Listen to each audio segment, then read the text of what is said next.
पुढची महत्त्वाची बातमी बघूया। छत्रपती संभाजीनगर जिल्हा परिषद निवडणुकीतला ट्विस्ट आता वाढलेला आहे, कारण जिल्हा परिषदेत दोन्ही शिवसेना एकत्र येणार आहेत का असा प्रश्न आता उपस्थित होतोय। कारण ठाकरे सेनेचे नेते अंबादास दानवे यांचं एक सूचक वक्तव्य याला कारणीभूत ठरलंय। आम्हाला ना भाजप दूरचा ना शिंदेंची शिवसेना दूरची असं अत्यंत सूचक वक्तव्य अंबादास दानवेंनी केलेलं आहे। आमचा तर बसणार नाही एवढं क्लिअर आहे, कारण आमचं बहुमत नाही, काही नाही। आमचे सदस्य फक्त 9 आहेत 63 पैकी।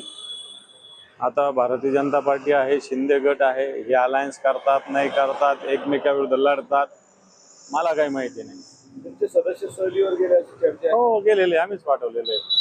त्यासोबत शिंदे गटाच्याही सोबतच आहे? नाही आमच्या सोबत नाही, पण ते पण सहलीवर आहे।